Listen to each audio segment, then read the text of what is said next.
you have unimaginable computing power here in front of you. Right, so one thing that has happened is the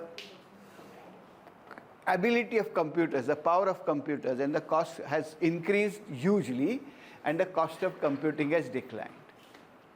The other thing that has happened with it is the kind of the availability of data, as well as what we mean by data, both have really changed completely. Availability of data is much, much higher. You know what was the longest data set I had when I was doing my PhD, for which everybody praised me for using such a lot of data, right? You had GDP data from 1952 to 1992. So you had 50 years of data, and CMI had brought out a book which was very expensive. So you had to go and buy it from CMI, and because we were a fairly well-funded department from something, we got it. And it had 50 years data on various things, various subsectors of the economy and all that. And we thought that was really, really huge data. Yeah? Really massive data. Sure? And then we had the annual survey of industries, right? You'll get these printed documents, right?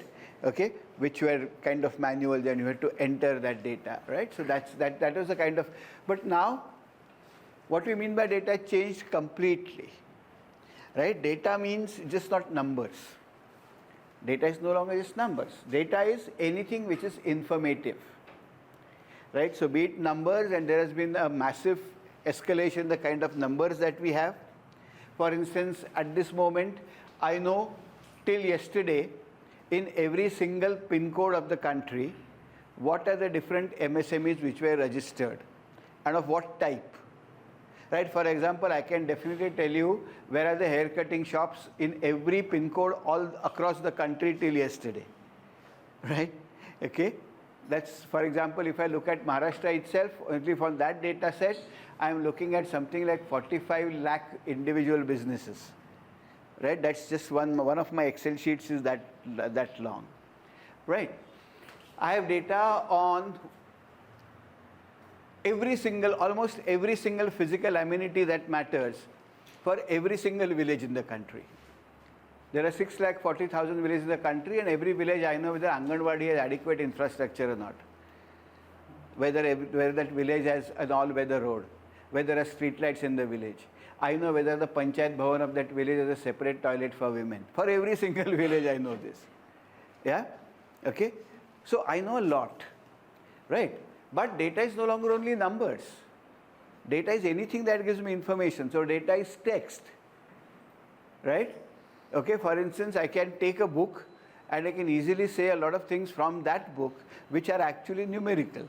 I can take a poem and do some numerical analysis of that poem, right? For example, we do what are called word clouds. Anyone heard of what's a word cloud? What's a word cloud? Yeah, so we are showing what are the words which are most commonly used, right? And we can do a little bit more. We can say what are the words which are most commonly used and most commonly associated with these words. Yeah, I can do that, right? Okay, so I can do that. For instance, some of my students at Azim Prem University did the following. They took every single speech by every finance minister from 1947 till today. Every time the budget comes out, they did a word cloud analysis, or the words which are the largest emphasis, right? Which were the surrounding words. And they could see how the policy making in the country had changed over the last 75 years. They could actually get a pictorial thing, right? So data is data is images, for example. And there's actually a book called, I have it on my Kindle, right? A book on images as data. You can analyze that in R, right? So data is a lot of things, right? Data is a lot of things, and we need to be able to analyze that. So two things have happened. One is the availability of data has become very large, yeah? Secondly, our ability to infer things from that data has really changed. For instance, every time the budget is announced, I can easily go and do a sentiment analysis. I know what people are speaking about that budget. Are they saying good things? Are they bad things? Right? The moment a film is released, I can look at everything that's on Twitter and Facebook and everything, pull all that into my computer and guess and say what people are saying about that film. Are they liking it? Are they not liking it? And so on. Right? Okay, so basically what we can do with data has also changed dramatically. Yeah? I think what has happened is So modern statistics has also changed, because statistics deals with data. Yeah, we are no longer really looking at small samples, large samples. We are no longer saying t-tests, right? Whether the underlying checking for normality, underlying normality, and all that kind of a thing. Z-test, t-test, etc., etc. We are doing much more, and much more. We are doing far more things, right? Those things are. But I think the only unfortunate unhappiness I have is that our econometrics and statistics teaching has somehow not kept up with this massive explosion in data. The foundation of econometrics is inferential statistics. You have to infer, right? But unfortunately, what we do is still the Gauss-Markov theorem and blue and autocorrelation, heteroskedasticity, and that kind of a thing. Though that is important, that's not important. The kind of data that we have and the kind of computing ability that we have is now so much that it's important that we actually master a lot of other things. For instance, why not learn important things about machine learning and build them into your econometric modeling? That's statistical inference. All that has been taken over by data scientists. And nobody teaches data scientists any reasonable statistics, right? So there is a world where there are people who are using a lot of data, who have the tools of data, who don't know enough statistics. And there are people like econometricians who do all those Kramer-Rao inequality and Rao-Blackwell theorem and all that, all of mathematical statistics, but who don't know, who don't have the latest tools, right? So I think this is a gap that needs to be bridged, right? This is a gap that needs to be bridged. As modern statisticians, as modern day econometricians, we have to have this, right?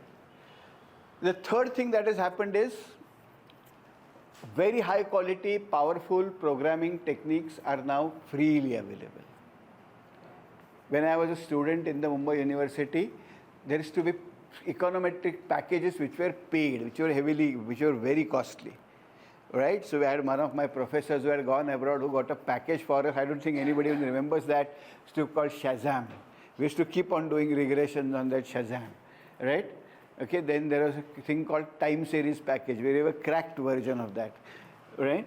Because we could not afford, right? A lot of my students grew up using cracked versions of SAS and SPSS and Stata, SPSS, but these are paid versions. And we could never, as colleges and universities under the umbrella of the state government, we never had the resources to buy all those things, right? So what used to happen? New NSSO data would come. You needed the software. That data is in machine language, 0, 1, 1, 0, like that. You can't read it directly. So there are certain institutions in Delhi who could buy Stata, and there were folks there who could actually analyze that data and say poverty has increased this much, that much, and you used to feel, oh, what great work, Because all of us grew up believing that NSSO data was a big mystery, and you need special skills. You don't need special skills, you just need a software, right? Okay, that you needed to do that. Similarly for PLFS data, similarly for time use data, right? So the important thing that has happened is with programming languages like R and Python, yeah, have become, so are there, right? So what is R? R, for example, is a free open source programming language. Free, everybody knows, right? You don't have to pay a rupee.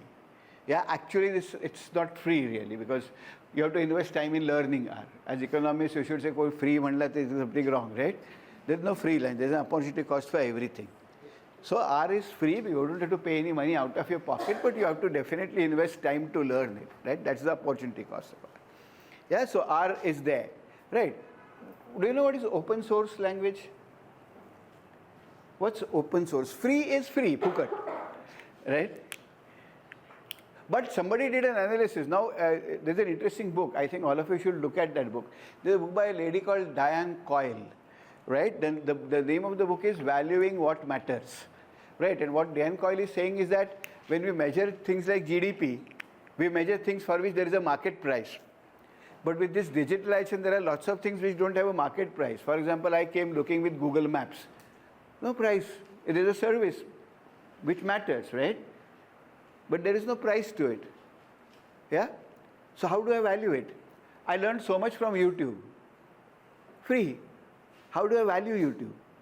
Right? Similarly, how do I value R? Somebody looked at R and Python and Java, and for the American economy, they valued the services at about $3 trillion for the last, from 1919 to 2024.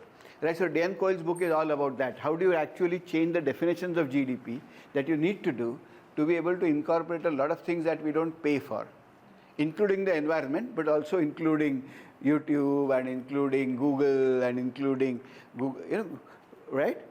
Okay, ChatGPT. Yeah, Google helps us so much, no? We want to search something, we quickly get that. Yeah? Sure, so I was trying to write a project, and a part of that project had to be written by a friend in Mumbai, and he was churning out, I have done this part. So what you do, write something on this on ChatGPT, ChatGPT is writing it, he was modifying it, giving it to me. Next, ChatGPT modify, give it to me, right? Okay, so these are free and they have to be valued, right? Similarly, so free is okay. What is open source? Important to know what is open source. So if you take Excel, if you ask, everybody can use formulae in Excel, drag that, right? So if you say calculate the correlation, what do? You take the summation xi minus x bar, yi minus y bar, and divide by n or n minus 1. Some of you would say n, so Excel would create the value for you, right? But do you know whether it's divided by n or n minus 1? Do you have a way of checking in Excel? Can you go back and see the formula in Excel? You can't, no? You can't know, you don't know what Excel is doing at the back end, right? So to trust output from Excel, you have to really trust Microsoft, which means that you have to have undying trust in Mr. Bill Gates, right? So, yeah, whereas open source software, you can actually see the entire coding. So if R does something, you can see the whole code, right? And the advantage of it is that if there is you know what you're getting. Secondly, if there is a bug in the code, it gets fixed quickly. If there's a way of doing that calculation faster, that gets done quickly, right? And if there's a mistake, of course, it gets quickly pointed out, right? And there are millions of people now using R. It's just not one or two, right? R, Python are the lingua franca. All the data science people use Python, all the social science modelers use R, right? Okay, so that's there, right? Okay, so that's the free, open source. And what this has done is, this has really democratized research. Because previously what used to happen, I would collect data. I would spend 2 years collecting primary data, but I could not analyze it, so I had to go to TIS. And there would be a gentleman sitting there. I would say, sir, I have got this data. Now I have to do this. So he would go there. He would be somebody who's paid for it. He would automate it. So he would say, okay, first you would get contingency tables, you would get all analysis of variance, you would get t-value, you take this, go home, interpret and find your hypothesis. Right? So you really didn't have any option. You had data, but you could not analyze that data. Yeah, you had to go to Mumbai, to Tata Institute of Social Sciences to actually get that done. Now that constraint is gone. Anybody, right? Anybody who has access to a laptop. In fact, you can use R also on a standard phone, right? There's a phone version also of R. I used it for quite some time, right? Okay, so you can actually you can use your calculations, you can do research, and so that's something in R. The other advantage of R is that it's not a package. Excel is a package, right? What do you mean by a package? A package is something inside it and something, there's a boundary, no? Right? If I say this is a bottle of water, right? There's water inside and there's a boundary and there's no water outside. It's not like that in R, right? Because knowledge is expanding continuously, our tools are also getting expanded because anybody can write programs in R, right? So R has several toolboxes which people are continuously writing, right, which are called libraries. So if you have to do, for example, say logistic regression, then there's a library in R, right? And somebody would have written that and all other things with the regression, so on and so forth. Like that, there are now, I think, 15,000 or odd libraries in R, and which keep on being written continuously. And then they are cross-checked and verified by the R core team to make sure that They are, that nobody's putting up just junk like that. But there is a lot that you can therefore do. Okay, so there is nothing that you cannot do in R. You can do everything that you want to do, provided you know how to do it. Yeah? So it's like my cooking and my wife's cooking. I can cook provided I have a recipe book. Right? I can see. Okay? Do this. Right? Stir the onions. Are they red? Okay, then put this. Right? I follow that. Sure? So if I don't have a recipe for something, I can't cook it. Right? Whereas my wife generally has a cooking sense. So she can cook new things, as long as she knows what will go with what and all that kind of a thing.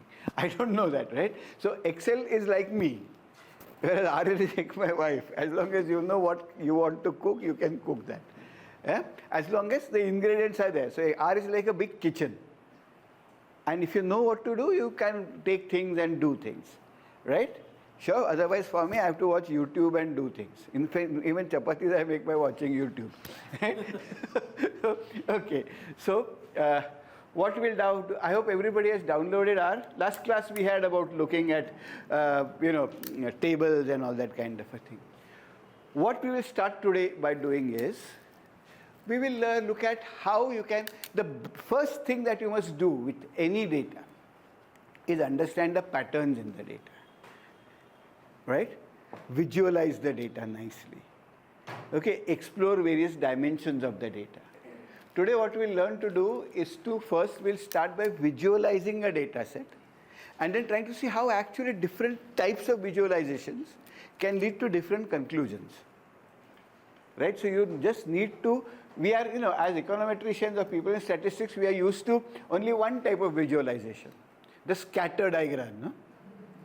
You'll put some values on the y-axis, the independent value on the y-axis, independent value on the axis, you'll see the scatter, and you'll fit a line to it. Yeah, that is just one visualization, right? But there are many other ways. If you change visualization, you will see that what that story of the scatter diagram also changes, right? And that's why today I'd just like to start with you by understanding how you can do different types of visualizations using a very, and those visualizations have to also look very sophisticated. They have to look very nice. You have to be able to present them. Yeah? So if you actually are, and if you're actually in a very nice corporate colorful meeting, your presentations have to look of a certain quality and a certain finesse. Right? So even for the presentations, we have to go far beyond Excel. Right? And R has really an excellent, right?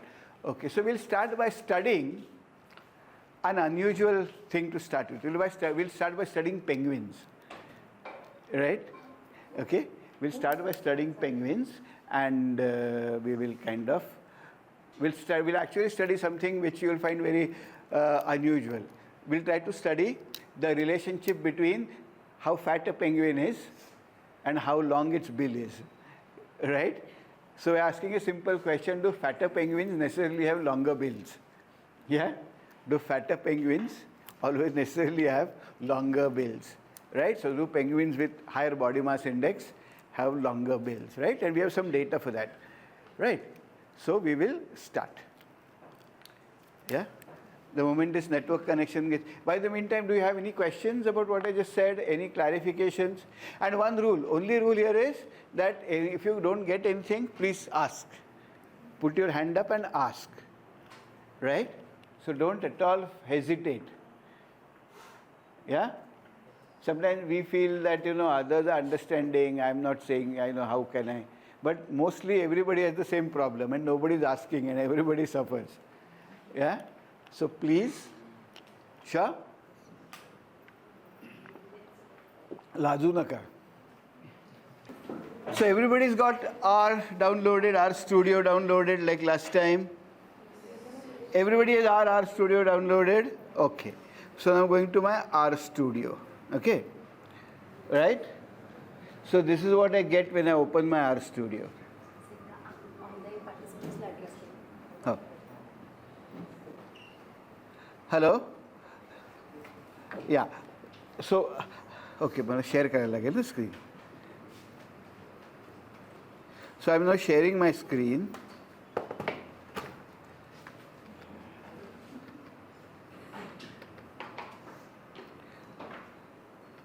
Can you guys see my RStudio now?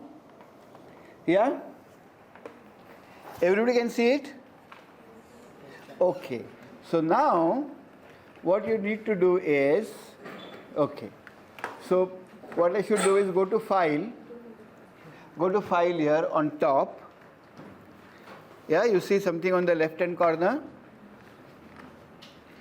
Go to New File and click on R script. Okay.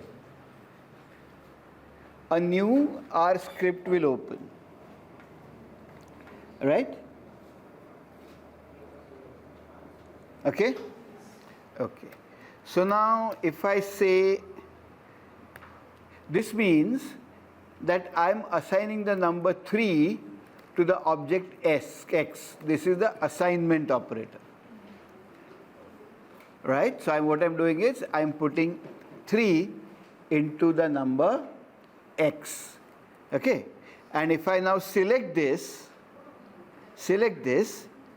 and press Control and Enter. Right? Then something like this will happen to your screen. You'll go from the editor to the console. Right? What you have on top is the editor. We'll write commands, and once you select this and press Enter, you come to the console. Right? So nothing has happened, right? Okay? But now if you press X, you will get the number 3. Yeah? If you press X, you will get the number 3. Right? So what you must do is X, right? 3 gets put into the object X. Select this, Control and Enter simultaneously, you will get this. You will see nothing, but if you press X, you will get 3. Remember, R is case sensitive. So you put 3 into smaller case X, use smaller case X. If you use capital X, it will say, I don't know this number. Yeah? Sure? Now, instead of, everybody gets this? Okay, instead of doing this, I wanted to put 3 numbers, 9, 12 and 18. Okay, so I have to put that as in a column. Right, 9, 12 and 18. Right? Yeah? No? Yeah, so what you do is you take X, this, yeah. So assign this operator to 3, X to 3. Shall I make this bigger? Maybe I can make this, yeah, I can make this.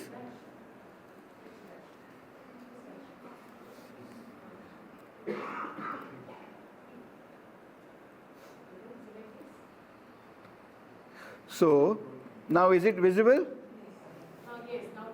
Yeah, right? So, you assign the number 3 to X. You select this, Control A and Control Enter. You get something like this at the bottom. Control A and Control Enter. Yeah, select, no? If you select it with Control A, you will select that line, right? And Control and then press Control and Enter at the same time. Yeah? Are you getting this?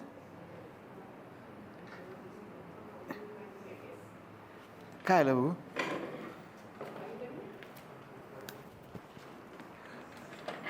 Yeah, let me just see.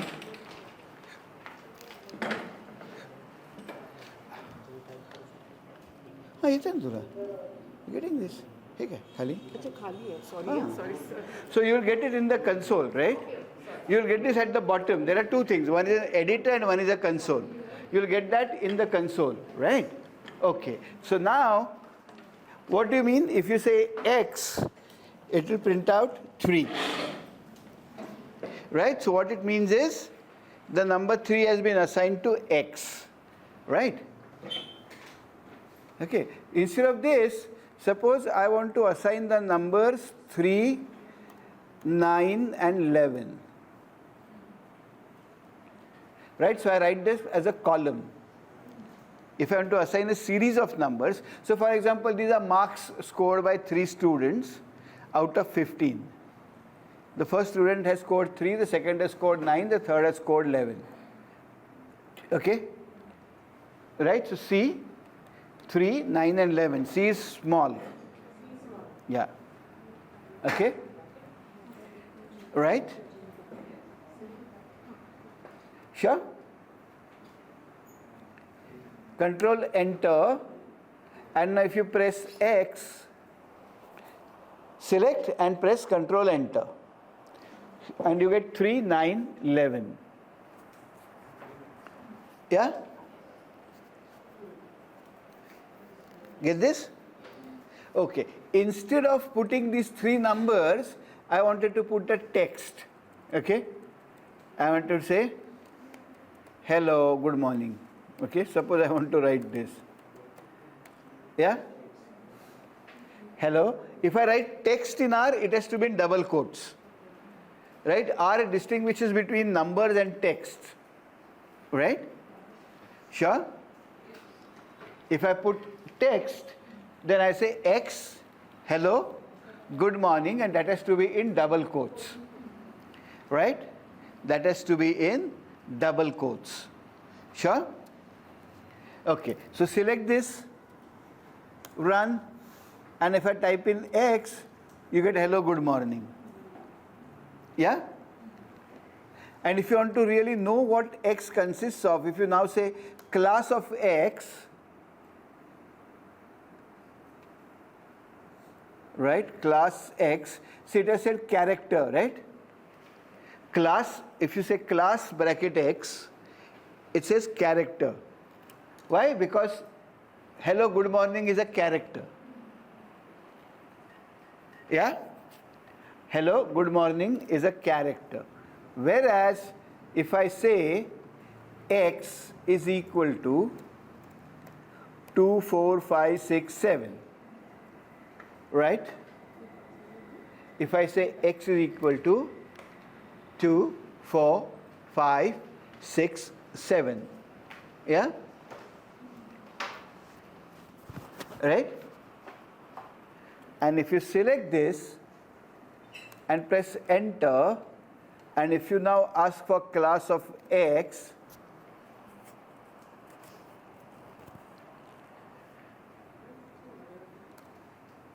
it says numeric, right? Sure? Are you getting this?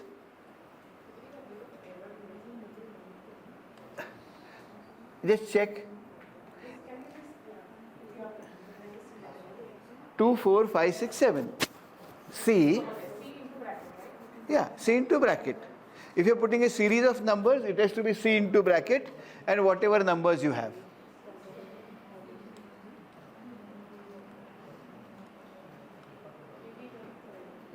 Yeah? Sure? त्यांना दिसतंय ना सगळं?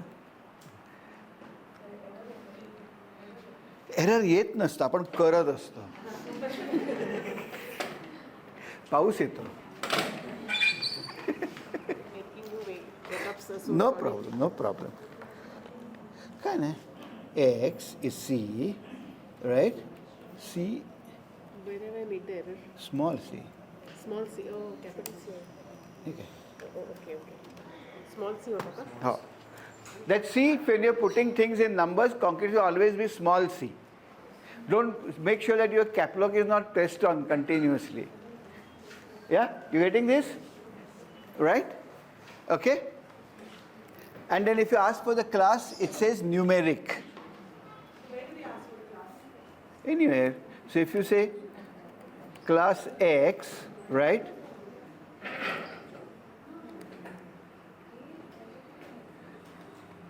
It'll say numeric, right? Anywhere, if you, even if in the console you say this, right? Even if you, class bracket X, enter. Numeric. Yeah? Why? Because it now says that control enter always. Yeah? If you see, if you write in the console, you don't have to do control enter, just enter. Right? If you write in the editor, you have to say control, because editor is not R. Editor has to send the text to the console, whatever you written. So selecting something and control R sends it to that. If you're in the console, there's just an execution of a command, so control R. Just enter. Right? Sure? Got this? Okay. So now, suppose, so the point is, now X will contain whatever you put into it. If you put text into it, it will be text. If you put numbers into it, number. If you put one number into it, if you put many numbers into it. So X is an object. And then you have to decide what you want to put in it. So R is an object-oriented programming language. You'll be working with those objects. Right? Sure? So for instance, if X is this, and if I say X square, right? If I say X raised to 2, X square, okay? And if I press enter, then it has squared every single number, every single entry, right? It has squared every single entry. If X had just one number, it would just square that number. So ultimately, what am I squaring? I am squaring X. And then the computer will know, R will know what is inside X and what has to be done. So you will be primarily working on X. That's why it's called an object-oriented programming language. Yeah? Is the idea clear? Okay, now some fun, right? Okay. So now, if I say, do what I'm doing and tell me what gets generated, right? Sequence 1:10.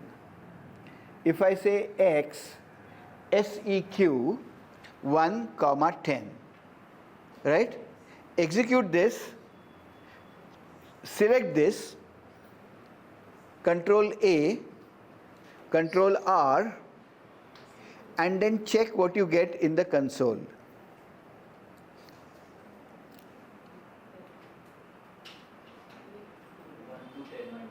You got numbers 1 to 10? Okay. So if I say X, yeah? 1, 2, 3, 4, 5, 6, 7, 8, 9, 10. Right? Sequence 1:10. Yeah? You got numbers 1 to 10.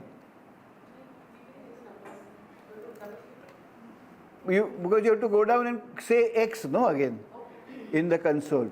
Because R will not show it to you unless you ask it to. Yeah? An error actually. You're getting an error? An error. We make an error. Right? So can you share your screen, please? Yeah, I'll stop sharing. Can I see your, can you share your screen? Yes. Yeah. Yeah, so share your screen so that I can find out what's the error that you're getting.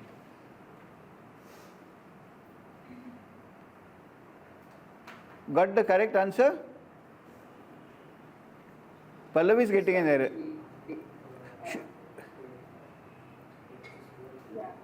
Yeah. This X. Show me your screen. Pallavi, so what's the mistake which Pallavi is making? It says what is the mistake that Pallavi, you have to say sequence, SEQ, right? See, your command is X 1:10, right? What is missing there? Yes. SEQ. Did you get this? So let me share my screen with you and say what is the difference. Okay.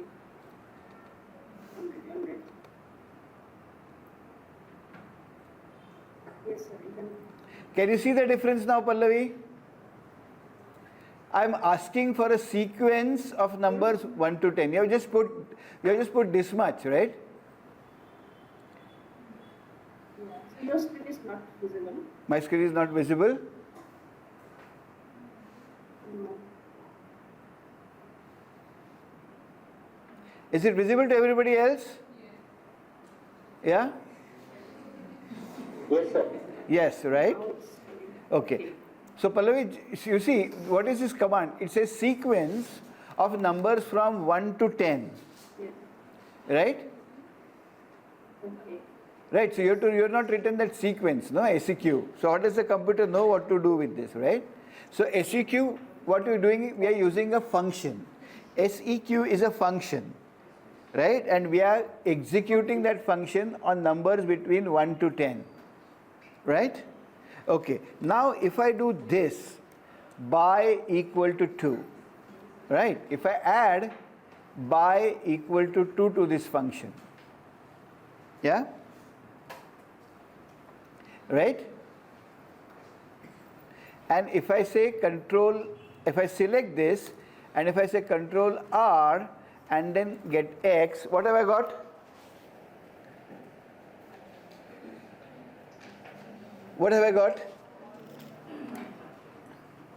So what I did was I said sequence 1, 10. The first part I left as it is, and I said by equals 2, right? By equals 2, right? And then tell me what is the result that you get and what is the by is equal to 2 done? Odd numbers. So it has taken every second number. 1, 3, 5, 7. It has skipped all the middle numbers, right? So by is equal to 2 means take every second number. If I say by is equal to 3, what will I get? Yeah, so 1, 4, 7, no, 7, 8, 9, 10, right? So try this. Say by equals 3. Yete? Sure, so now try by is equal to 3.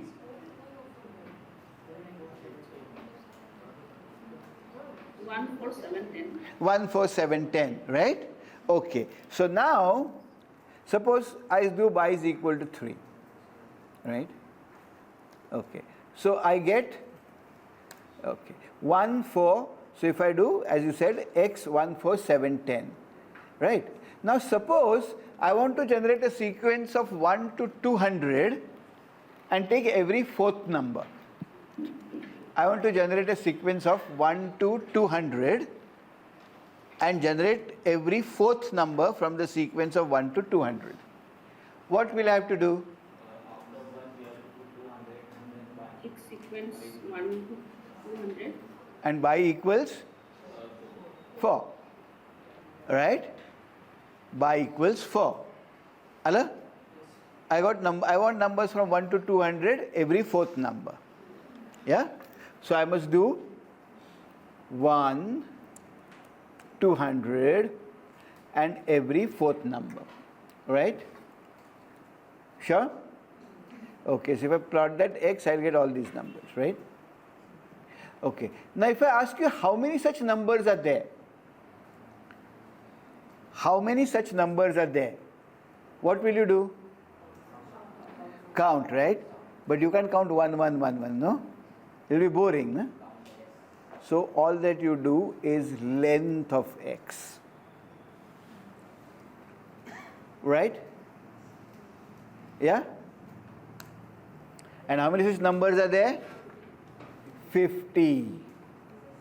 Right? Because 200 divided by 4 will be 50. Right? Okay? Length x.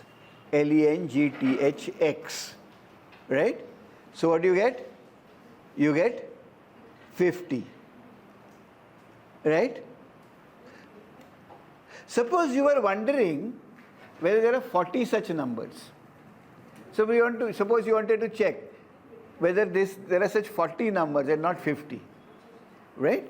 So you must ask, you are asking R a question. Right? So we are going to ask, is this equal to 40? Is the length of x, put two equal to signs, right? Is it equal to 40? R says false. Yeah? Whereas, if you put 50 here, R will say true. Yeah? So you can actually also check the truth of a statement. Right? Okay? Sure? Okay. Now, is this clear to everybody? Yeah? Okay. Pakka? Okay. Now I want to ask a question. I want to know from X is a sequence of numbers from 1 to 200, every fourth number. I only want to extract numbers which are greater than 70. Okay, before that, I can also do other things, right? So for instance, I want to count the total of these numbers. Then I must do sum of X. 4,950.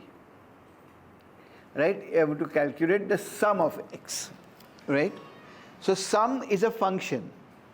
I am applying that function to the object X. Right? When I apply a function to the object X, I write the name of the function, put round brackets, and put the object inside it. Right? Yeah? So if how do I apply a function to an object? I take the name of the function, round brackets, and put that object inside those round brackets. Sure? For instance, variance is a function, right? Variance is a function. The variance of these numbers is 3400. I'll come to that, right? But at the moment you are fine here? Okay. Huh? Huh. Let me see what the query is. So, yeah, so where is the query? Is it in the chat box? Yeah. Yeah, so what's the question? Somebody's raised their hand. Yes, Jitendra, tell me what's the issue? Actually, hello, sir. Good morning, sir. Actually, I have joined the late because they are not accepting my request. Oh. Could you please me, sir? Rejoin. Try to rejoin. No, you have joined, no, Jitendra now? Yeah. And now he joined, but they are not. He not accept my request. So you missed some part. Yeah, sir. Yeah, okay. Thanks, Jitendra. I'll quickly take a recap. Right, so we are doing R as a kind of a programming language, yeah? And then, so basically we are looking at R as an object-oriented language, right? So if I say X, this will assign the number 3 to X, okay? Right?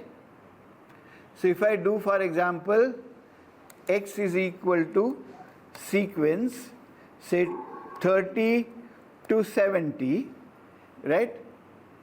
This will generate all numbers X between 30 and 70, right? If I just say, I need to say sequence,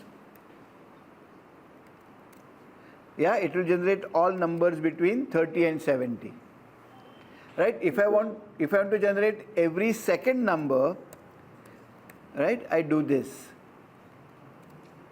Yeah, if I say X, yeah, 30, 32, 34, 36, right? I want to check the condition whether there are 50 numbers in X. And it says no, there aren't 50 numbers in X, right? Similarly, I am now generating 1 to 200 every second number, right? And if I do X, I get all these, right? Are you getting this, Jitendra? Yeah, sir. Yeah, okay, wonderful. Right, now, okay. So sum of X, everybody knows now? We know the idea of X, sum? Okay, right. So it's now 10,000 something, right? If I want to get the sum of the square of X, if I want to get the sum of the square of X, then I just have to put the square in the bracket, right? So sum of X square, right? So sum is a function, which we are applying, right? Sure? Okay. What I can do is, I don't want to see this value, I want to put this value into some number y. I don't want to use it. I don't want to see that number. I just want to know where it is and then use that to divide or add something later on. So I can put that number into an object called y. Yeah? This will not show it to me, but it will be there. And then I can do whatever I like with y. Right? For instance, I can ask the computer what is 1 upon y. Yeah. So what I did was, I calculated the sum of x square. And then I said, I don't want that to see that value. I want to put that value into an object called y and keep it. Right? I'm not going to use it as it is directly, but that is going to be useful to me later on. So I want to put it into an object called y and keep it. Right? Everybody's getting this, folks? One question. Yes. So one question. So when you are like trying to see this, x square. So is it related to the way that you are defining x? Like, for example, we take two kinds of x. Like the first example was like 1 to 200, Yeah. and the second example was like 30 to 70. So do we need to select those cells also? Like Yeah. when you are Yeah. defining x? Exactly. So So I'm getting same numbers actually. So if you do this, you'll get this, right? So if you need to select all the previous ones also, no, because R has to know what do you mean by x. Okay, R has, so you have to first tell R that this is x, and then do the x square and do the sum. Yeah? Right? Okay, you actually can do many functions within. So you want to first take x square, take its log, right? So you are doing x square, taking the log of x square and then taking the sum of the log. Sum log of x square, right? So you are doing three things here. You are taking x, squaring it, taking its log and then taking the sum. Yeah, and putting it into y. Yeah? So once you say x square, first make sure that the first bracket closes here and then the second bracket, right? For every function, because log is a function. So we did x square, applied the function log to x square, so we need to close that bracket, right? Around log we need to put a square bracket and put x square inside that. And then because sum is another function, we need to put, yeah, sum into another, right, bracket. Yeah, you can do all kinds of things with this, right? You can write functions within functions within Why are you functions. using that y? Actually? Because you are putting it Why are into, you using y? because you are putting it into a value object called y, right? Suppose you don't want to see that number, right? You want to use that number somewhere else. Hello? You might not want to use some calculation Okay, sir. immediately, right? You might want to just keep it somewhere for later work. Yeah? Hey, what has happened? How do I get rid of this? Yeah. Sure? Yes, yes. Okay? Yeah. Okay. Right?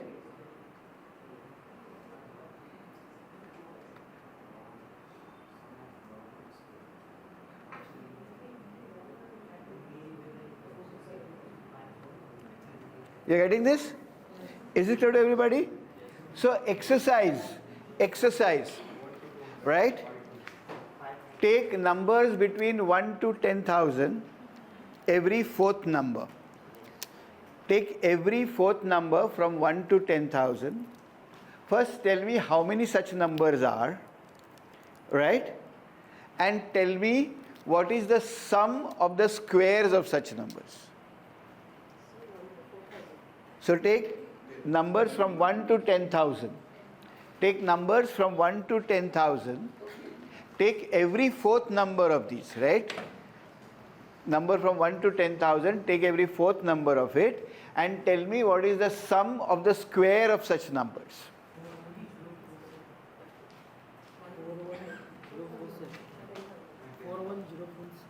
Very right number. So let everybody get that. Is it like 833 something like that? Take numbers from 1 to 10,000, every fourth. Yeah? And then square each number and tell me what is the sum of all such numbers.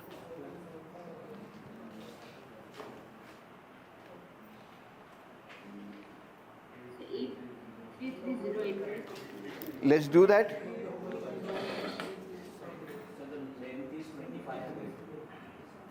Length is 25 because 10,000 divided by 4, right? So 10,000 by 4, right? Is the length 50?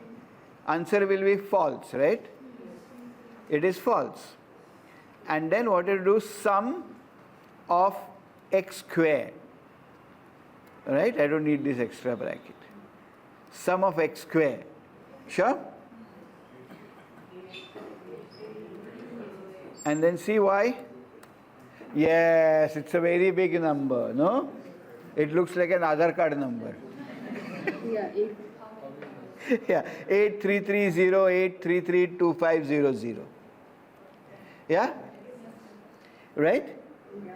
This much everybody understands? Great job. Yeah? Yes. Okay. So this is how really R works. Okay. Now we'll have more fun with these numbers. So from this, right, so let's remove all this, right? If I want to extract all numbers which are greater than 2500, I want to extract all numbers which are greater than 2500. So what is my object? X. Within X now I have to apply a condition. I am not writing a function. I have to apply a condition within X.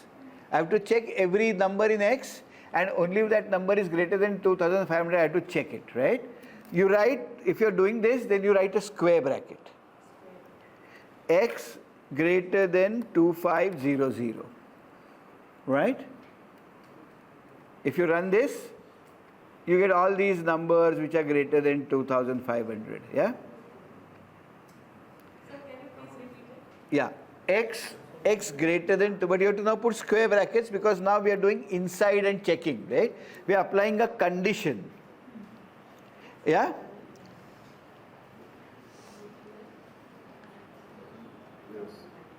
Yeah? Everybody is getting this? Simple programming. Today we'll do some very basic things because then slowly we'll build up to running.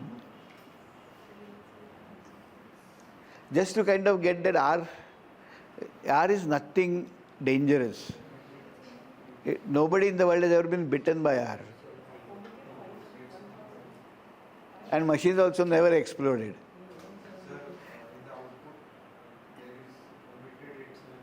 Yeah, because it says I don't want to print all that. There are too many such numbers. It says I don't want to print all that. Yeah? Okay. But if you want to be sure that you want to see the first, say, 10 numbers, right? Then what you should do is head. Now we are applying a function. Okay? We are now applying a function. This will show you the first 6 numbers. 1, 2, 3, 4, 5, 6. Head. Head bracket. Yeah? Head bracket, and then whatever you're doing, put it inside. Apply the function head to this.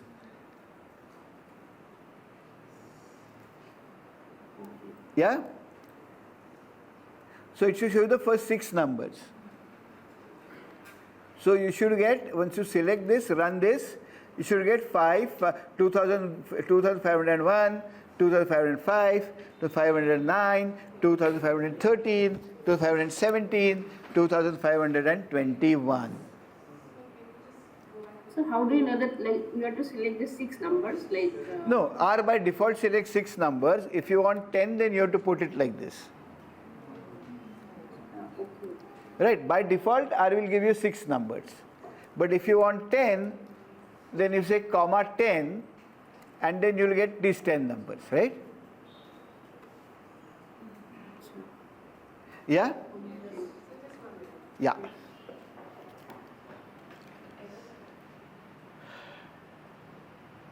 Yes.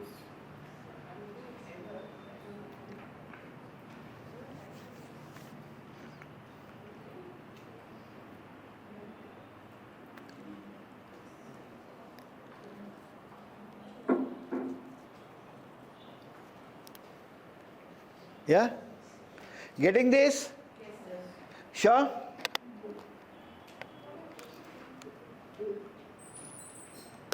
Okay? So suppose you wanted the last 10 numbers. What will you do?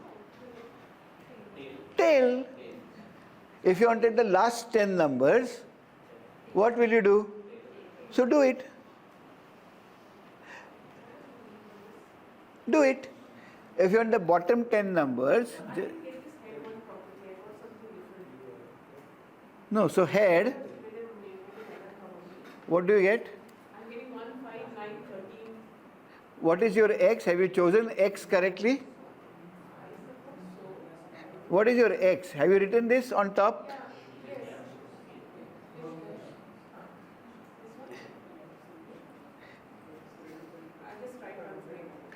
So, but sequence 1 to 10,000 y is equal to 4, is that your x? You have to remove the dash after greater than. Yes, sir, I made a mistake. Can I see? Got it a mistake? Great, we learn from our mistakes. So if you want the previous, if the bottom 10, you write tail. Right? Sure, so let's write tail. Okay? T-A-I-L, okay? On this screen, L looks like 1. T-A-I-L, tail. And you got the last 10 numbers. Yeah? Right?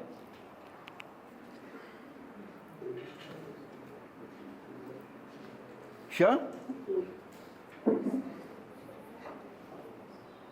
R is simple, no? Okay? Wonderful. Now,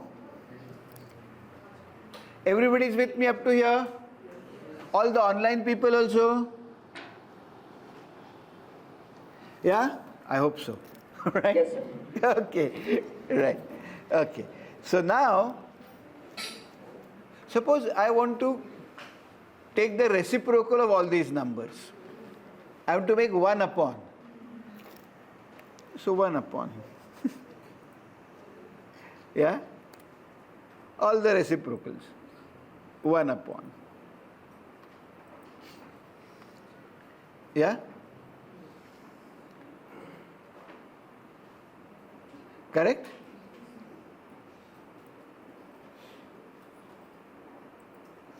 If I wanted to take the all values of x, such that x square is greater than 2500, how will I change this? I will take all values of x, say that x square is greater than 2500. How will I start this? How will I change this code? I take all values of x, say that x square of that value is greater than 2500. How will this code change? Greater than 2500, the x square. Exactly. This will have to become square. Matter's done. Right? Yeah?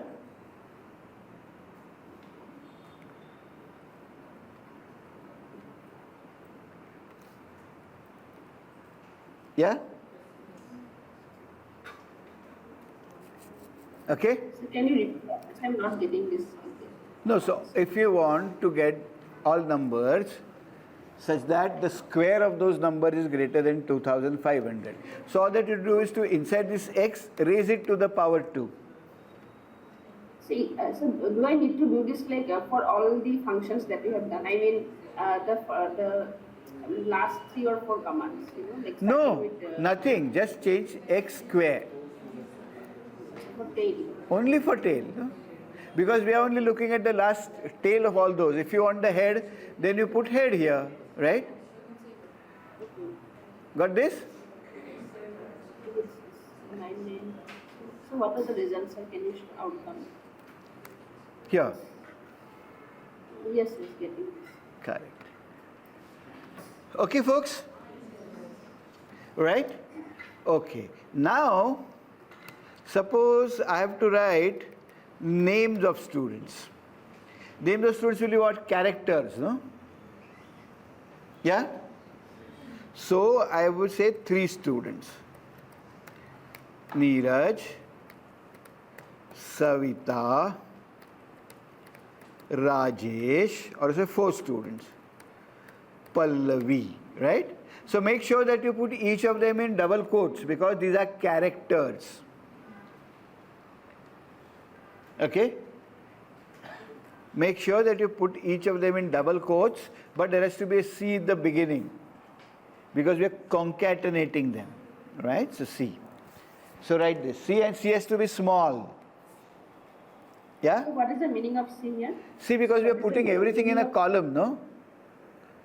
It's just not one number. There are 4 names, right? And they have to be written one below another, right? That's why we are telling the computer to concatenate them or write them one below another. Yeah?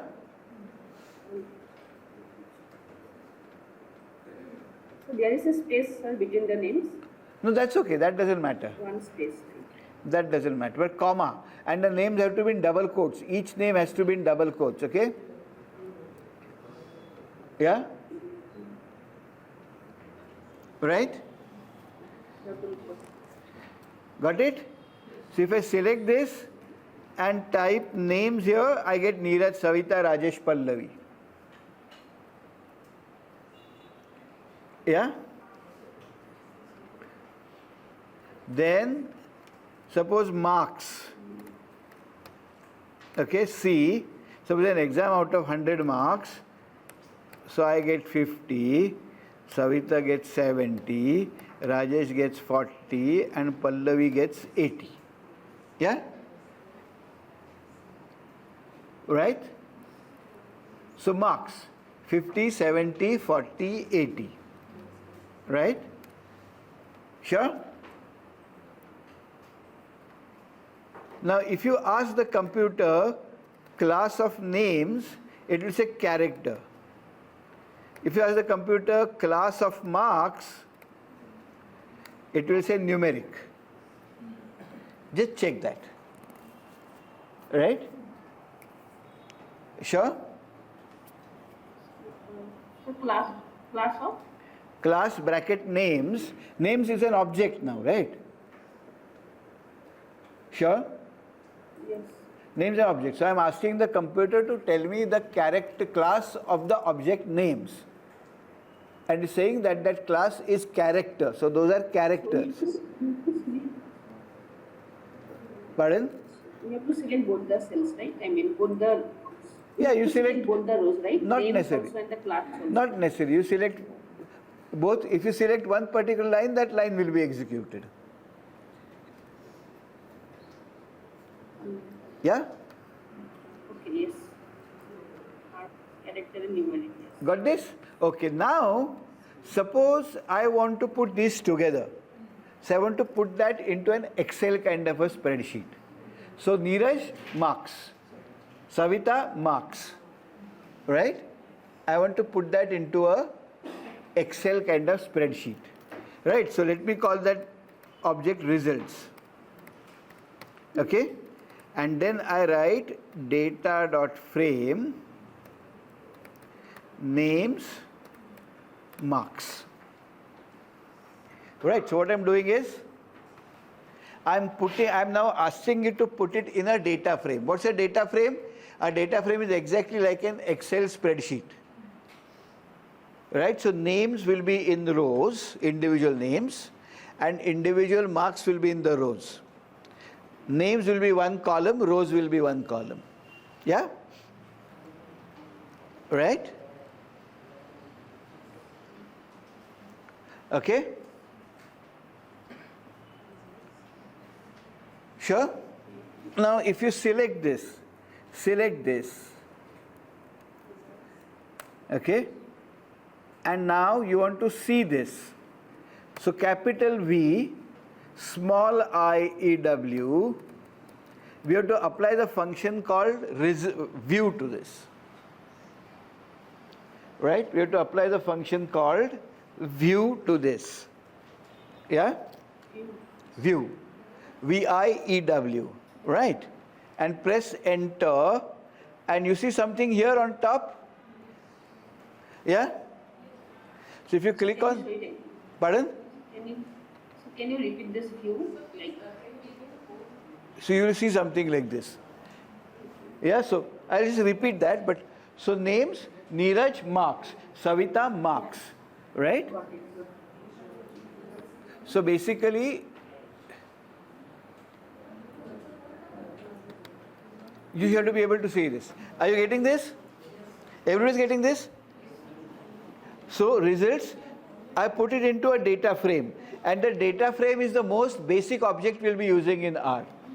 So anything we read from Excel, etc., will actually be put as a data frame in R, right? And data frame is a very basic object, right? A more complex object is called a table. For example, there are more dimensions. A data frame will only have 2 dimensions, no, rows and columns. But something can have more dimensions, right? Those are called tables, right? So we'll also learn to work with tables very soon. So is the idea of a data frame clear? Sure.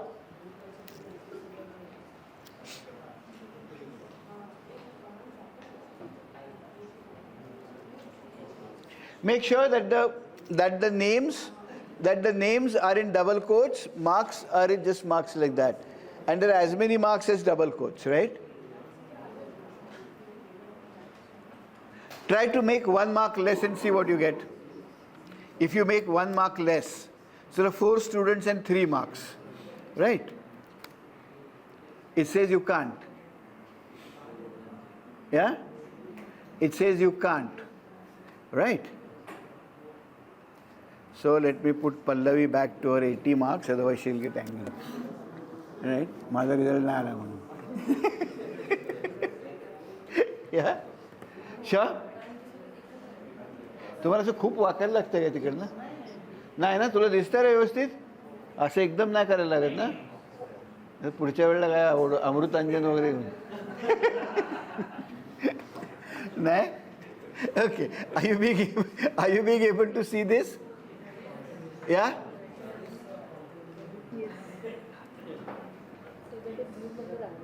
View. Right. So now what you have to do is do this. And if you want to see the results, view mere V capital, huh? V capital. So something here will open up, right? If you minimize this, you will get the results. Yeah?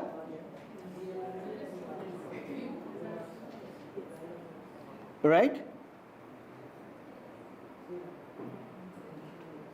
Sure? So this is the most basic object in R.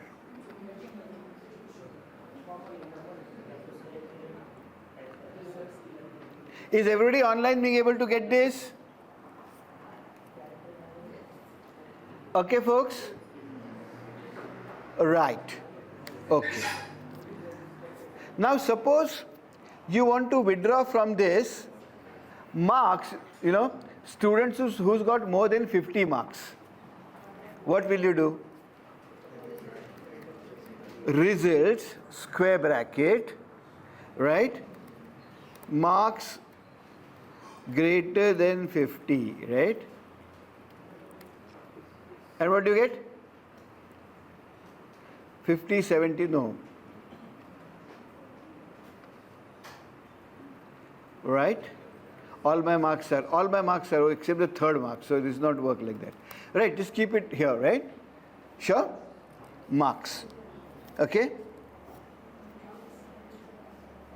Right? Names, marks, everybody can do this? Right? Sure? So at this point, we'll take a small break. We'll all drink water, etc., and come back. And then we will learn about how you can actually read data into Excel, etc., right? Read data into R, so on and so forth. Okay? So write data. Sure? For example, before we end for this session, you have to save these results, right? Save these results into an Excel file, right? So you have to save that as a CSV file. Write.csv results and results.csv, right? Okay. Okay, but before you press enter, one more point. They'll be saved, but where will the file be saved? You don't know, right? It has to be saved somewhere on the computer. So it's always a good idea to create a new folder onto your computer, then go to this point called session. Create a new folder, which you can do in the tea break. Go to session, yeah? Come here. Say set working directory. Yeah. Result. Yeah, results you want to see. So if you want to see view, .csv. view results, you get this, right? And you want to write this as a CSV file, right? So if you want to write this as a CSV file, you have to write.csv is the function. What is it you want to write? Results, the object results. What is the file name that you want to save it as? Results.csv. Right? But you need to control where it will be saved. So you create a separate folder for your work, then go to session, right? Go to session, then set working directory, right? Go to session, set working directory, then click on that, choose directory, right? Choose directory is whichever folder you have made, right? So this will open up like this, right? I am using a folder called Varanasi because last year I gave a lecture at Banaras Hindu University, and since then I have been just using that because I like the city so much, right? So this will be saved for me, it will be saved in the folder called Varanasi as a file called results.csv. Sure? Results.csv. Yeah? So make sure that we take a small break, make sure that you can actually save it. Okay? Make a folder. Do you have to run this code like .csv? Do you have to? Yeah, every command, madam, you have to run, no? Select and press enter. Okay. R will not do anything unless you ask it to execute. R is like a very well-trained dog. It never bites on its own. You have to instruct the dog to bite the stranger in the third row from, seventh from behind. Then it will go and bite. And you have to tell it where to bite. Everything you have to tell. Yeah? So we'll take a small break, and what time do we come back at? 12:10? 12:10 we come back at. Yeah? There is one query online. What is the query? Yeah. Sir, can you repeat the right CSV? Okay. Right CSV. So, okay. So can you see it now? So what it will do is, you have saved this into an object called results, right? Yeah, Jitendra? Now, you want to save it in a... So you do this, but you have to create a separate folder so you'll know where it goes, right? Go to session, choose working directory, set working directory, and choose directory. Yeah? Okay. I'm going to show you an interesting thing, right? Many things that you can have access to if you actually, use R, right? Okay, many things that R gives you. So what I'm going to do is, I'm going to teach you today to download any share price. All of you know Yahoo Finance. There's a website called Yahoo Finance. All the stock prices are there, right? So I'm going to teach you to go to Yahoo Finance, download a stock price, chart it, graph it, write it onto your Excel sheet as an Excel file, and then read it again. Right? So what we are going to learn now is how to extract data on a financial time series from Yahoo Finance, how to save this onto our computer as a CSV file, and how to read that back into our data. Right? Is the task clear to everybody? So Yahoo Finance is a website which has got all kinds of stock price data. Right? So what we are going to go there is, we are going to take Amazon data from there. Right? Okay, at the moment don't bother about this. Right? So first thing that you should do when you are doing Library quant mode, right? Yeah, so hold on. Right? So something first, create a folder on your laptop on which you're going to do the work. So create some folder. Right? Say class or R or whatever. Everybody's created that folder? Okay. Now we are going to need a library called QuantMod. As I said, there are many tools, no? So do analysis of, so basically stock price data and analyzing that. Right, you heard of the chart patterns and candles and accelerators and all the technical analysis that stock market people do. So QuantMod is one such package for doing that technical analysis, right? Okay. So we need to call QuantMod, right? We need to have access to QuantMod, right? We need to have access to QuantMod. So how do we do this? Go to tools here. You see tools? Tools, yeah? Yes. Go to tools. You can see tools, ma'am? Go to tools. Go to install packages. Right? Click on install packages. Right? So I'm sorry, my computer is a little slow today like me. But let it just, so all of you must be getting one board. Yeah, you get something like this. So type in QUANTMOD. This is one library. Right? QuantMod. Right? Now this QuantMod also depends upon other libraries, no? It will take. Can you? Yeah. Yes, ma'am? Are you seeing this? Some issue with the internet. Right? So what happens is, because there are so many different things that R can do, not all R can be on one computer. Your memory will be finished, right? So all these packages are stored on what are called CRA. Create a folder, yeah?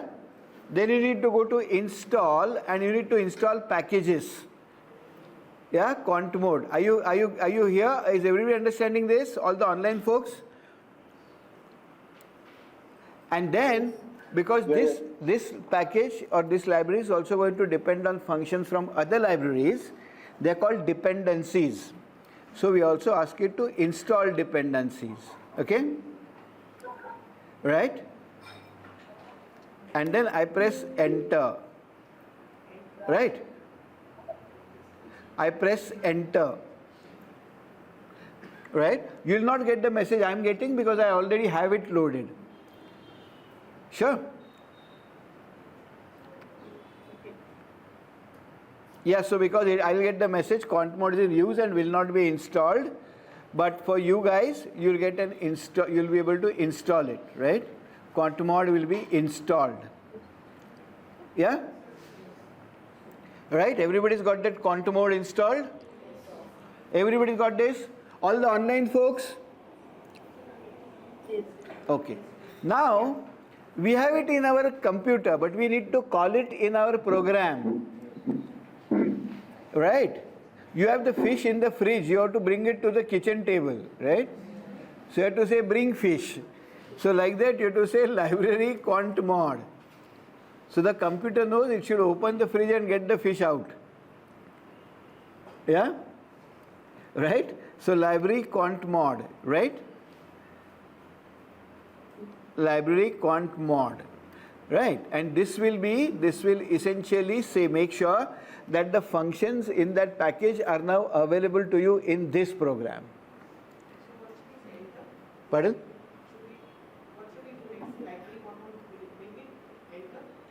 You can press enter. Okay, so at the moment keep it like this, right? If you press enter, it will say library quant mod. That's what it will say, no? Okay. Now, what I'm going to do is, I'm going to get you the following picture. I'm going to take the Amazon share price, okay, right, from 1/1/2020 to 1st March 2025, right? Amazon share price from this. Don't do anything, just see what happens, right? If I do this and I want to visualize that, I'm going to chart that, right? I'm going to visualize that, right? So, I'm sorry, my margins are too small. Yeah.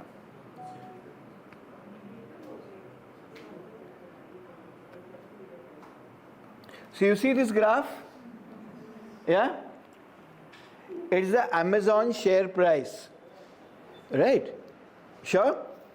Amazon share price that I've got. Sure? Okay? So what is the code there? Sir, what is the code like? Those codes right below the quant mode, I guess. Hold on now, madam. First, let's understand what we get. Right? We'll come to the code. So what you're getting the Amazon stock price, right? Okay. Okay. So now, and what do I get, right? If I go here, if I kind of get rid of this, right? I was here, right? And if I see what have I really got, right? If I say view AMZN, what do I get?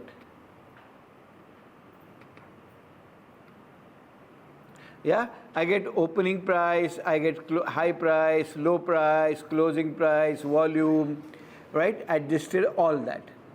Sure? So I've been able to pull all that in. So how have I done that? Now here is the code.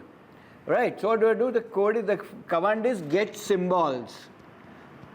S has to be capital. Get symbols, right? Don't make the mistake of making S small because there is no such function. Get symbols.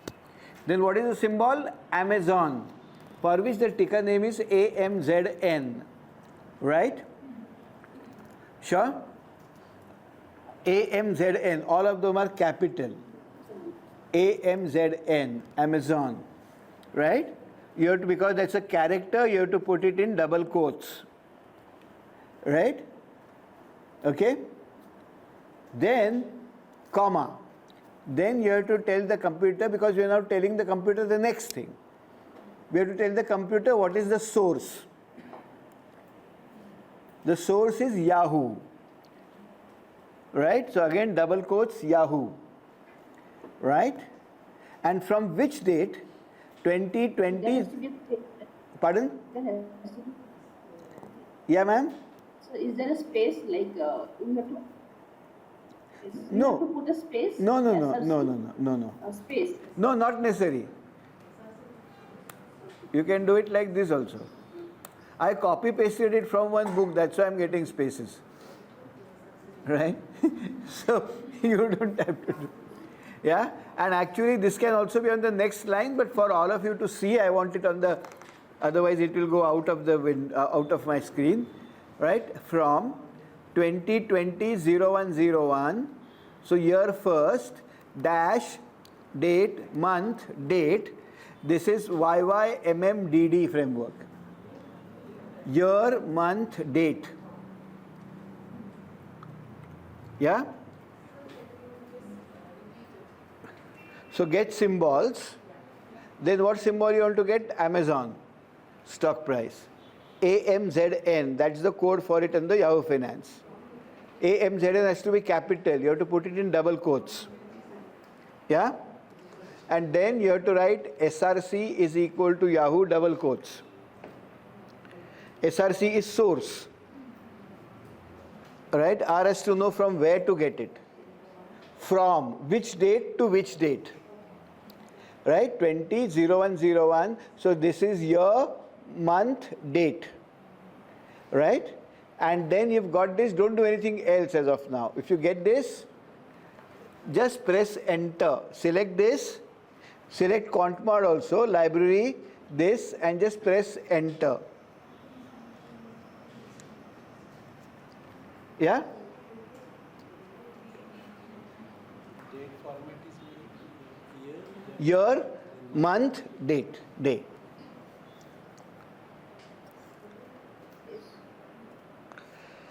Righto, folks? Just to make sure that you don't get confused, let me write this, yeah? 25/3/31. So you know it's year, month, and date, because month couldn't be 31. Yeah? Yeah? Okay? Good job? Ready to go? Yes. Then select this. Yeah.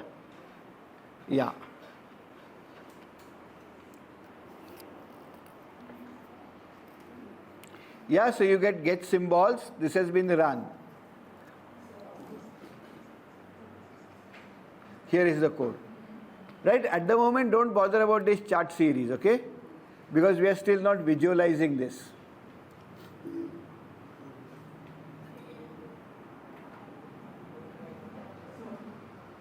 Yeah?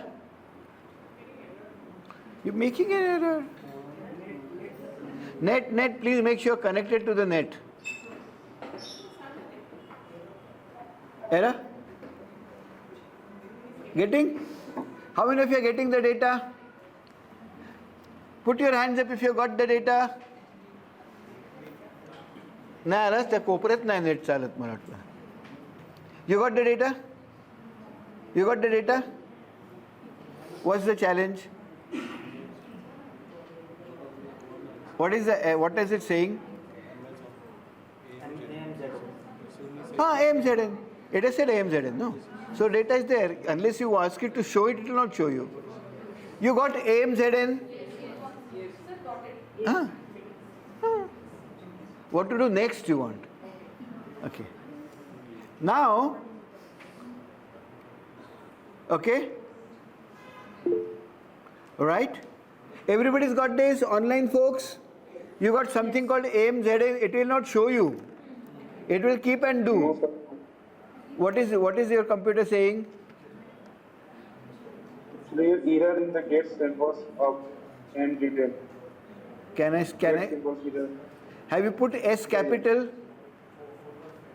Yeah, S capital, gate S capital, Y M B O L S symbols, then bracket.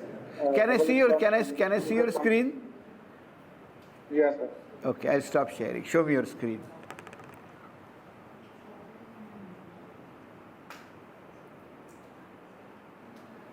Yeah, show me your screen.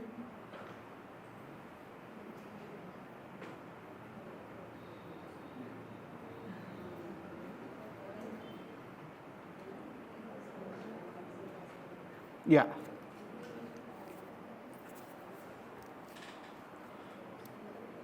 Yeah, so now tell me, where are you getting an error? Could not find function get symbols. Because you have you run this library quant mode? You don't have to write install.packages quant mode now. Once it is installed, that first line is not necessary. Hello? Okay, sir. So, Okay, sir. first line is not necessary, Jitendra. Okay. Second line, have you run the function library quant mode? Did you select it and run it? Now run it. Okay. Okay. Now do the get symbols. Now do the next function.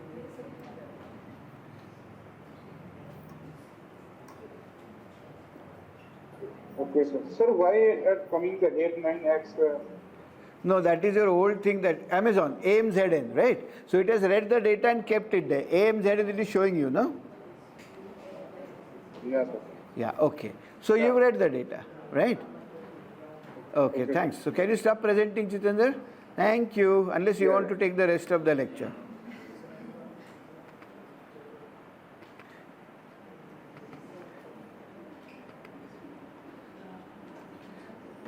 Okay, so now if you want to see the data, right?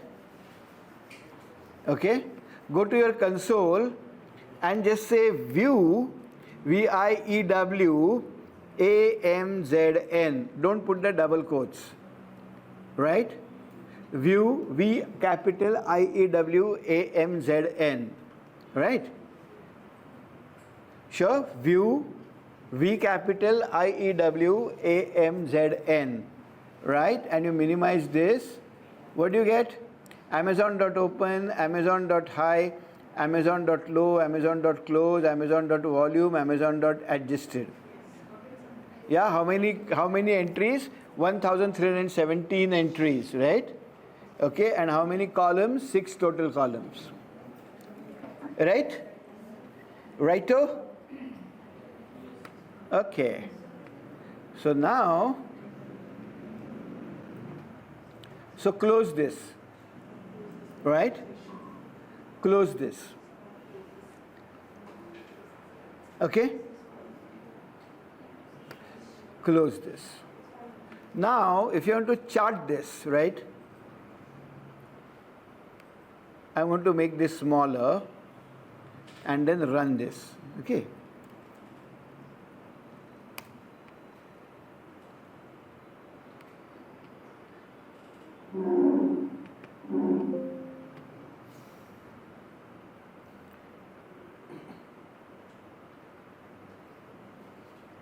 See, what's happening is,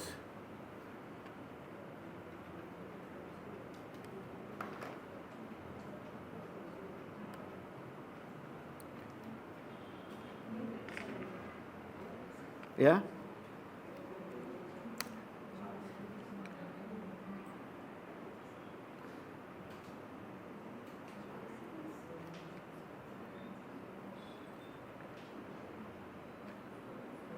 Okay, at the moment what we'll do is we'll just try to save this, right? So what we'll do is, at the moment don't do a chart series, because there's some problem with my... Are you getting the picture? If you getting the picture? My laptop is a little old, right? But if you do this chart series, Amazon, theme is equal to chart theme, white. You're getting a picture, no? Yeah? You're all getting the picture, I am not getting it.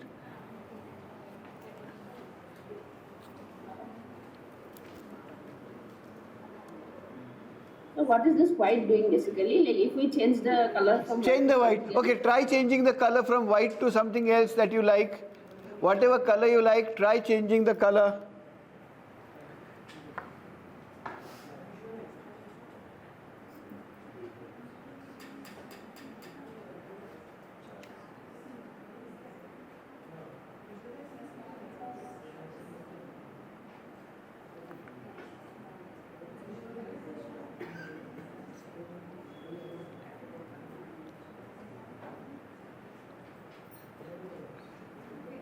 I don't see any change in the. No? I don't see any change in the. So if you change that from white to say blue, what do you get? I don't get anything. No change in the chart. Okay. But I get messages like X is null, so the result will be null.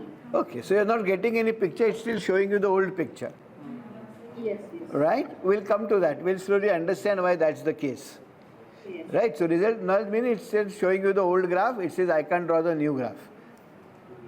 Right? If you change that from purple to black, what happens? Change from white to black, see what happens. Where? Once you change from white,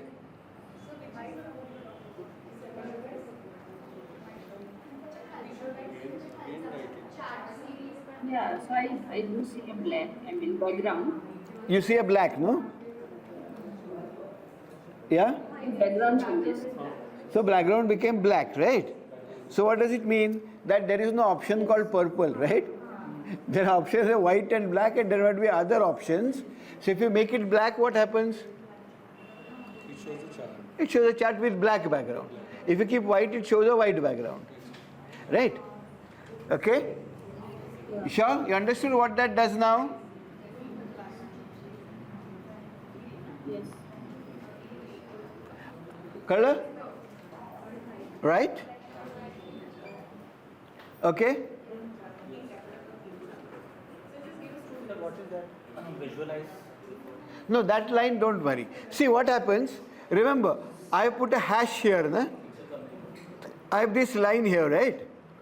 Yeah, so if you write this comment and put a hash star, it's just a comment. It is not a command to be executed. Right? Just a comment. Okay? Sure? Error गेला? लांब गेला ना? Okay. Everybody's getting this? Wonderful.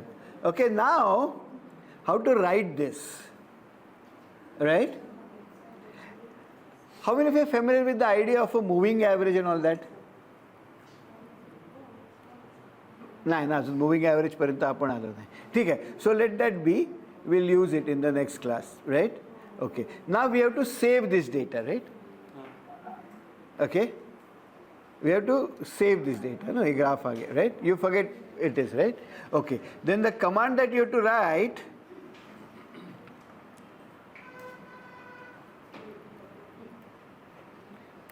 okay don't do the hash thing the hash when I put a hash it's just a comment right a hash and the line following it is a comment that is not to be a command right okay now write.csv I want to write this Amazon as CSV right okay and I have to call it Indian School of Political Economy.csv a file I want to save it as that right I have to save it as ISPE.csv all caps right sure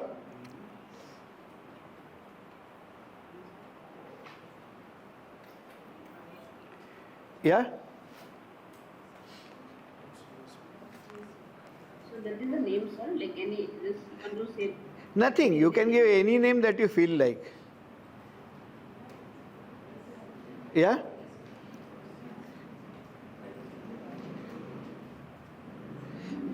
जो भी name आपका मन करता है you can give it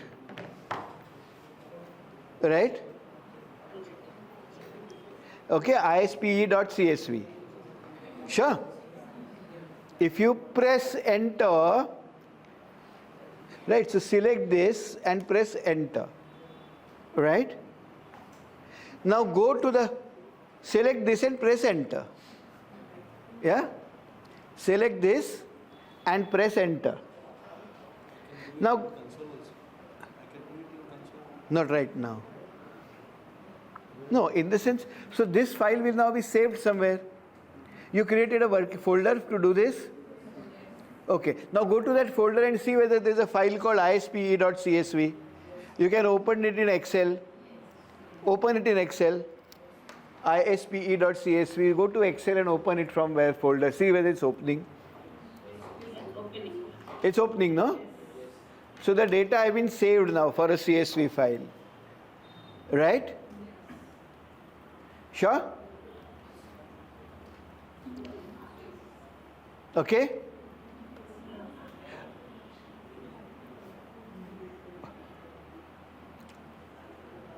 So did you specify the directory first? Like, I mean, it is getting automatically saved in the same folder. yeah because we went and set it no we went to this session and we said what is the working directory and all that you remember so all your output will be going to that and it will also read from that folder only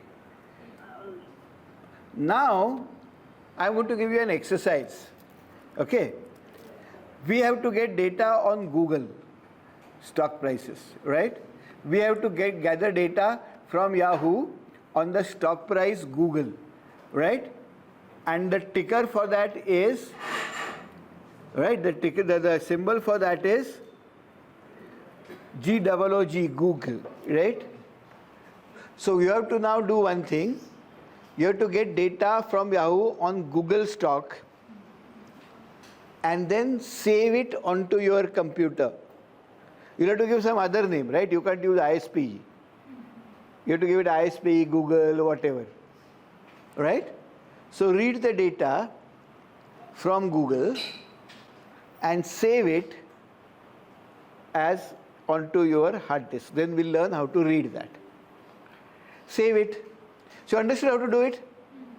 So is the data going to be the same? How can it? It's a different stock, no, madam? Yeah. Previously we had data for Amazon stock. Now we are going to get data on Google stock price, right? The share price of Google, right? And the symbol for that is GOOG. That's called the ticker. We need to add double quotes. Huh? No, here I am just told you this is a command, but you'll have to put it in the right command, download it, save it. So what will you do? Which command will you, which function will you go? Get symbols, right? So all that you have to do is, Can you repeat? Yeah. pardon? We have to replace Amazon with Google. So go to get symbol. Replace, right? Only replace. Yeah, from GOOG. Replace Amazon by Google. Yeah. Yeah? So Google, right? Sure? And then come here and then write dot what? Source will be the same, no? Coming from all of it is coming from Yahoo Finance. Understood? Which one? Huh? Yeah, first you'll have to get symbol. No? You can run the whole thing together. That's okay. Yeah. No, everything together.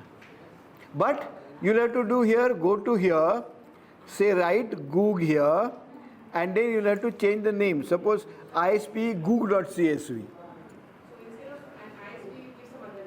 We will just go to another file, na? Because there is different data, so it has to go to a different share price. The symbol is Goog on the Yahoo website is capital. So you have to give the capital, though it will say it is not there. Yeah?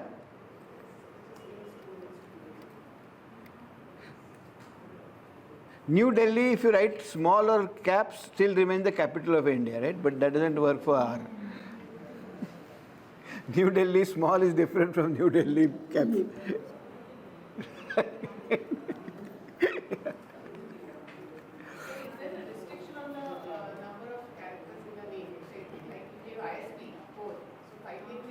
Nothing, anything. Today morning at ISPE 8:13, so like that it can be. But it can't have asterisks or things like that, right? It can have anything.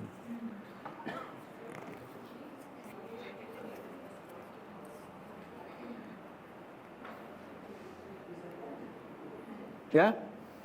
Right, so are you able to save this ISPE Goog? Save ho gaya?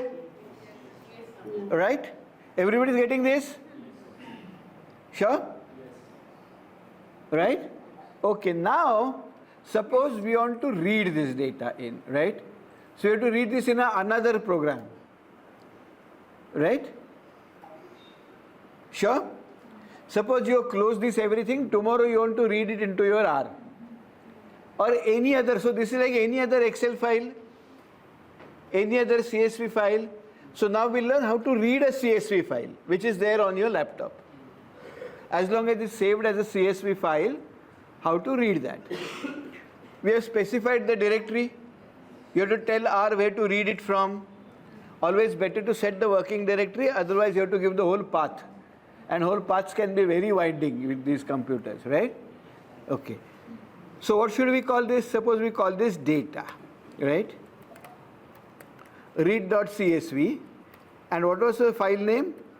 ISPE.csv, right? Yeah? No such file or directory exists. For me, it doesn't exist. Why?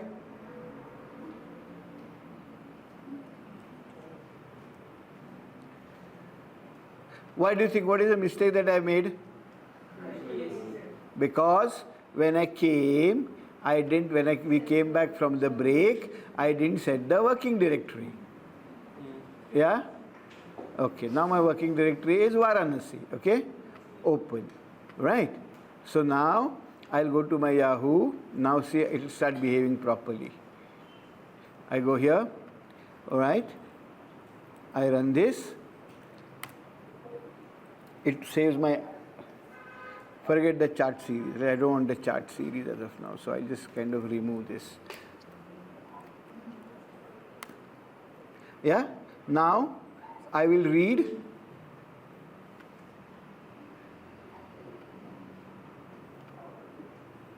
right, ISPE goog.csv.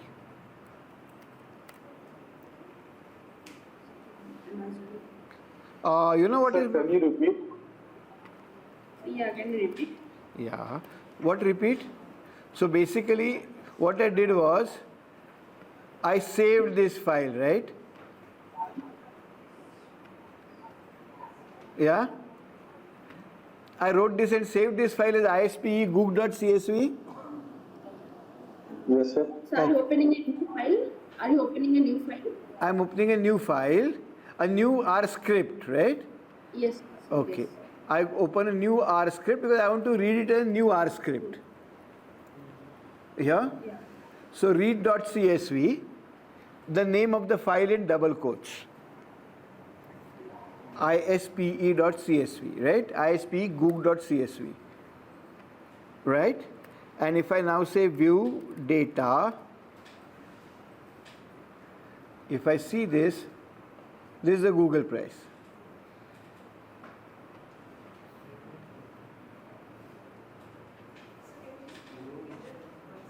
Yeah. Can you show the codes view data? Like, is it only data or something inside? Nothing. So what I did was, I read ISP goog.csv, whatever information there is in this file, in an object called data. Right? Yeah. I can give this any name, okay? It doesn't have to be data. I can do Prakash. Okay. It'll still be there, right? Okay? Yeah? Any name I can give. Then yeah. Then view Prakash. VU Prakash. Right? You got the price?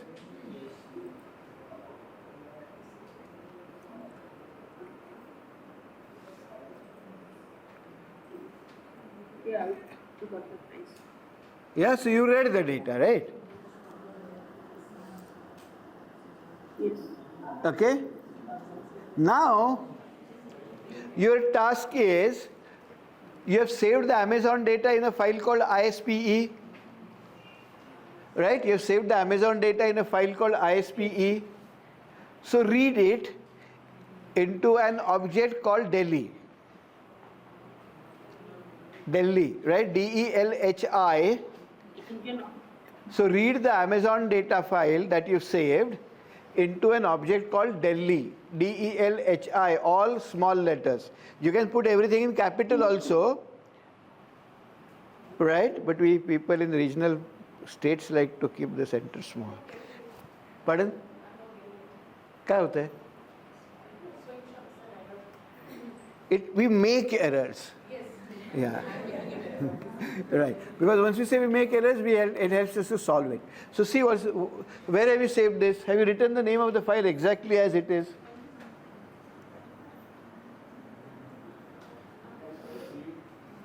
read.csv, because it's a CSV file, no?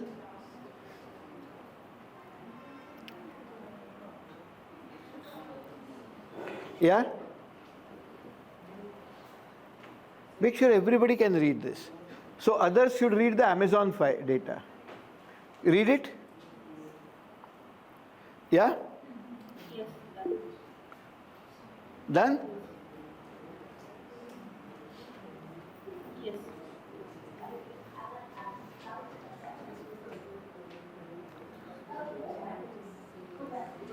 Sir, we can open this in a new R file and also in the existing one, right? Yeah, anywhere. I just wanted to open a new just to show you that if suppose you come tomorrow and open a new program, you can open it anywhere. You can read the data anywhere, right? And any file that you have saved as a CSV file, you can read it this way. So the object name is not going to make any difference. Nothing, right? nothing. It's your, whatever you feel like.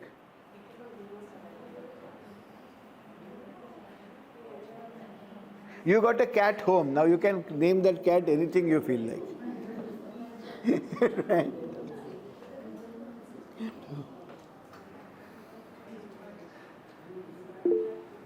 Hello, sir. Hello? No, sir, I am facing a problem, sir. Problem that these data, the read CSV file. So show me your screen. I'm just stopping sharing. You show me what you have done.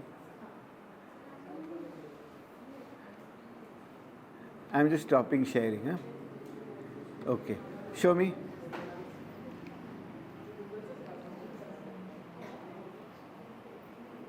Yeah.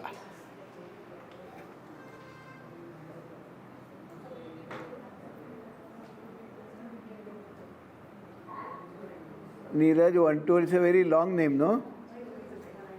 Yeah. But have you saved it where? Yes. You saved your original file like this in the same name? Yeah, yeah. Which, Same name, sir. which folder have you saved it?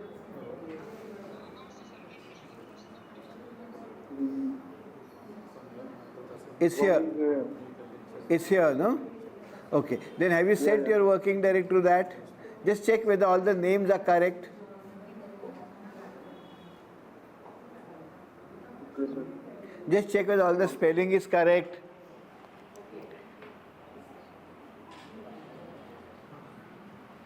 Just ensure that the spellings are correct. Yeah, sir. Correct, sir. But have you set this as your working directory? Go to session. I have created the folder. I have created a folder with you, sir. Media खाते, sir. No, go to session. Sir फाईलचं नाव चुकीचं दिलंय इथे. Files, just check no whether your file name is correct. Just go to your original file. Just go to the file name. Show me your file name. Yeah. Yes, sir. Yeah, so you are trying to read this file, right? Yes, sir. There is no Goog or anything in it. No, it's a different name. Yes, sir. Right? So you have to read just that name, right? I gave that file name ISPE Goog because I saved the Google script in it. Every file doesn't have to have Goog added to it. Yeah? Now read. So remove that Goog. No, just keep the same name that you have saved your data in. What is the file name that you wrote, right? Press. Done. Okay. Sure, Jitendra? Right. Yes, yes. Done. Okay. So now try to save the Amazon ticker just for practice. Just go to that plot. Go to that plot. There is something on top of the plot. Export. You see something export? Click on that. Save as a file, save as image, save as PDF, copy to clipboard, right? Sure? Everybody gets this? All those online folks, the remote people? Yeah? Are Can you show you? your screen? Yeah, I'll be happy to show my screen. Okay, I need to share my. Can you see my screen now? Okay, we have opened. Yeah, Amazon wala we have opened. Amazon data. Yeah. Now you have to save it, no? And then extract it again. So Pallavi, you have to save that, open that and save it, and then read it again.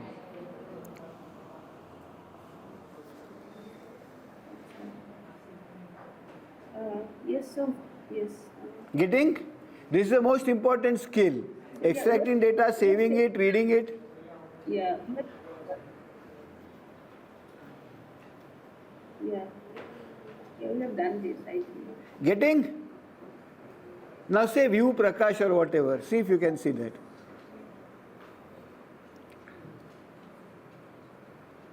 Yeah? Right?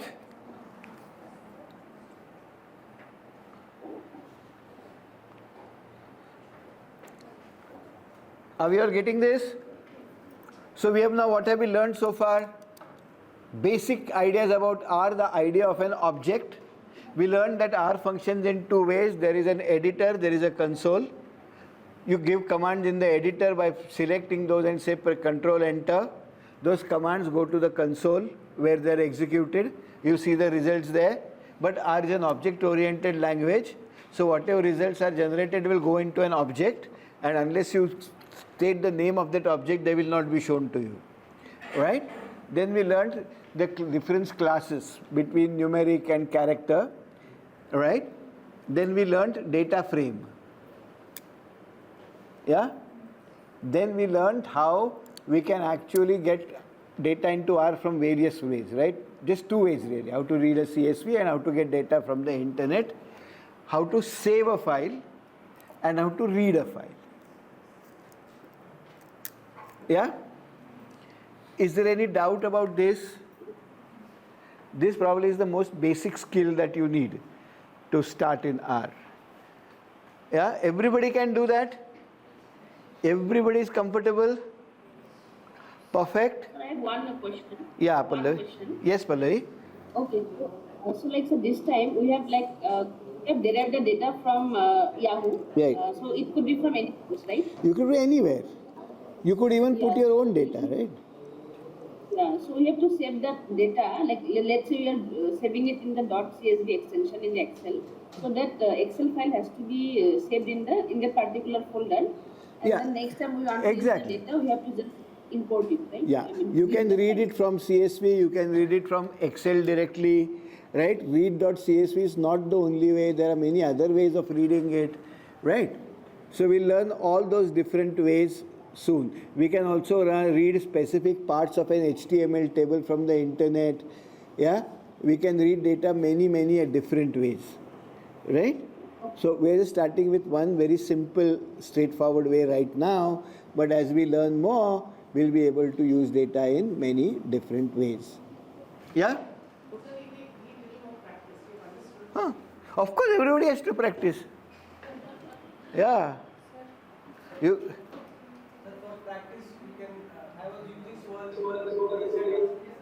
Yeah. So there is a library called Swirl, right? Okay. So there is something that I will introduce to you. Okay. Listen carefully. Okay. Actually you can learn a lot on your own itself, right? Go to Tools. Go to Tools. Yeah. Go to Tools. Install Packages.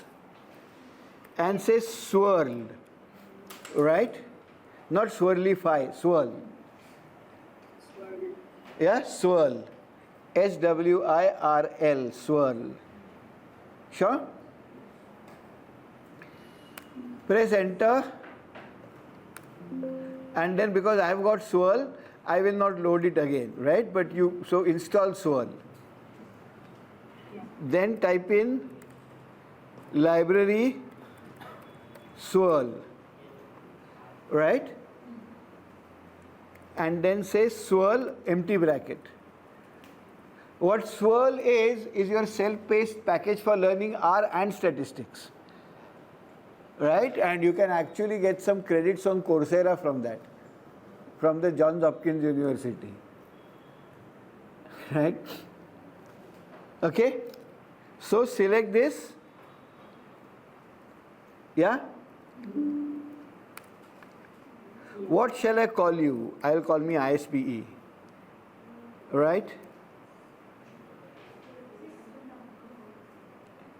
Right, so say 1, right?